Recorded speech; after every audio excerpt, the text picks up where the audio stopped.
ओम नमो भगवते वासुदेवाय। माघ मास कथा छठा अध्याय।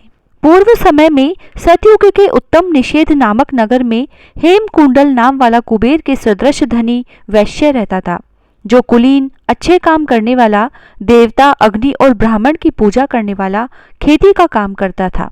वह गाय, घोड़े, भैंस आदि का पालन करता और दूध, दही, छाछ, गोबर, घास, गुड़, चीनी आदि अनेक वस्तु बेचा करता था और उसने इस प्रकार बहुत सा धन इकट्ठा कर लिया था।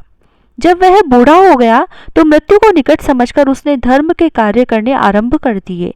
भगवान विष्णु का मंदिर बनवाया, कुआं, तालाब, बावड़ी, आम, पीपल आदि के वृक्ष तथा सुंदर बाग बगीचे लगवाए। सूर्योदय से सूर्यास्त तक वह दान करता, गांव के चारों तरफ जल की प्याऊ लगवाई। उसने सारे जन्म भर जितने पाप किए थे उनका प्रायश्चित करता था। इस प्रकार उसके 2 पुत्र उत्पन्न हुए, जिनका नाम उसने कुंडल और विकुंडल रखा।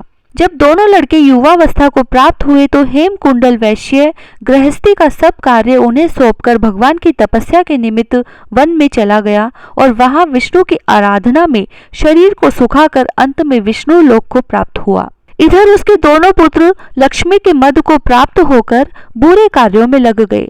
वैश्यगामी वीणा और बाजे लेकर वैश्याओं के साथ गाते फिरते थे। अच्छे सुंदर वस्त्र पहनकर, सुगंधित तेल लगाकर, बांड और खुशामदियों से घिरे हुए हाथी की सवारी करते थे और सुंदर घरों में रहते थे।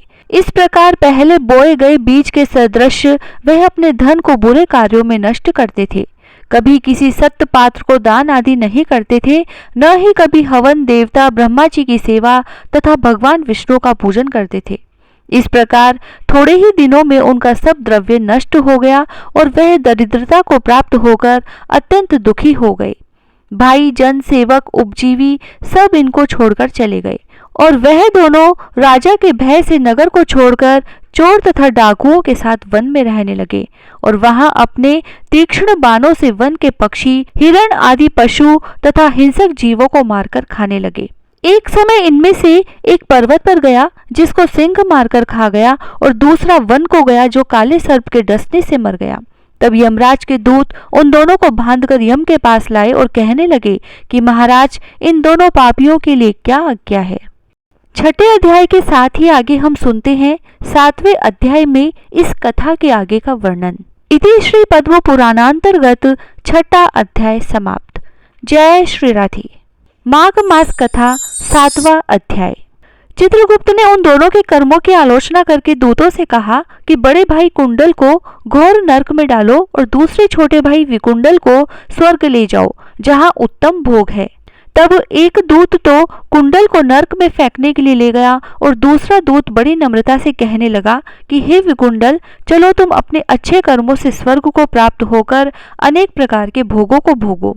तब विकुंडल बड़े विस्मय के साथ मन में संशय धारकर दूत से कहने लगा कि हे यमदूत, मेरे मन में बड़ी आशंका उत्पन्न हो गई है, अतएव मैं तुमसे कुछ पूछता हूँ, कृपा करके मेरे प्रश्नों का उत्तर दो।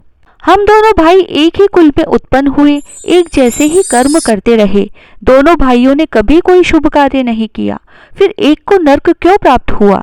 मैं अपने स्वर्ग में आने का कोई कारण नहीं देखता।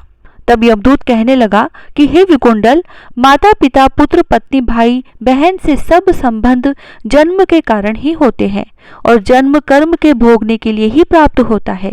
जिस प्रकार एक वृक्ष पर अनेक पक्षियों का आगमन होता है, उसी तरह इस संसार में पुत्र, भाई, माता, पिता का भी संगम होता है। इनमें से जो जैसे जैसे कर्म करता है वैसे ही फल भोगता है।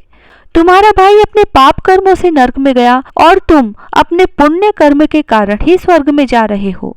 तब विकुंडल ने आश्चर्य से पूछा कि मैंने तो आज जन्म कोई धर्म का कार्य नहीं किया, सदैव पापों में ही लगा रहा।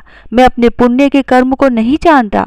यदि तुम मेरे पुण्य के कर्म को जानते हो तो कृपा करके मुझे बतलाओ। तब देवदूत कहने लगा कि मैं सब प्राणियों को भली भांति जानता हूँ, तुम नहीं जानते। सुनो, हरिमित्र का पुत्र सुमित्र नाम का एक ब्राह्मण था, जिसका आश्रम यमुना नदी की दक्षिणोत्तर दिशा में था।